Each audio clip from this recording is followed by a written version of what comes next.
Hello guys, I'm your friend Josie. Today I'm going to take you guys to have a look at our brewery equipment. Now we are at Tiantai brewery. All the equipment here were designed and manufactured by our own. Okay, let's have a look.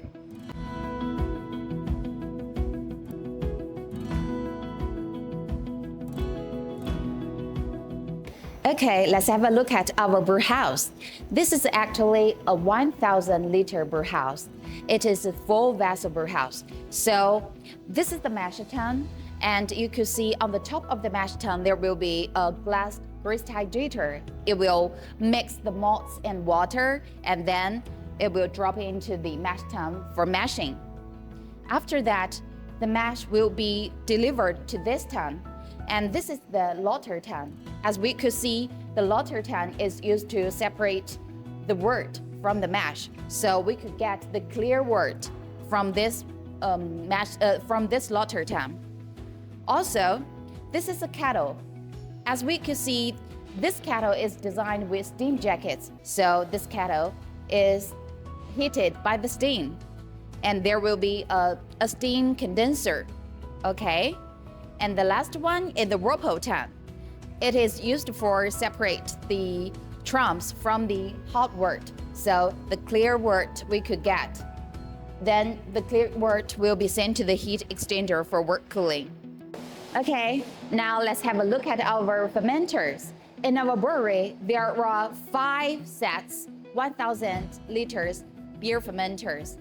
Now, for this fermenter, as you can see, it's designed with a front manhole, and our brewers could check the fermented wort from this manhole.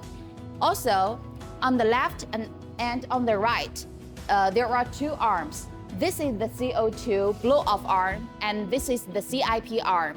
As we know, the CIP arm will be used to connect with the CIP unit for cleaning the tank with the spray ball. Also, here is the sampling valve. The sampling valve is attached with a pigtail defoamer.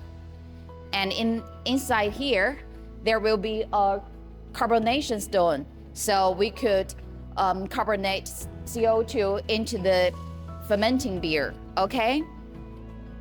And for this part is a rotating raking arm. And we could get the wort also from here. And the last one is the drain valve, okay? So that's our beer fermenters. Now this is the control system of a brewery. At this page, we could set up the temperatures and open or close the valves here. Also, for the lauter tun, we could regulate the rotating speed of the rig system, and we could control the temperature which are into the kettles. And here the whirlpool tun, we could control the wort cooling temperatures. And the other we could also use for hot liquor tank, CIP vessels, fermenters. For all of them, we could control with our control system. Additionally, our control system could be also controlled by remote control. With this remote control system, even if you're not near the brew house, you could also view the brewing process in real time. And also you could regulate the valves and control the temperatures very easily.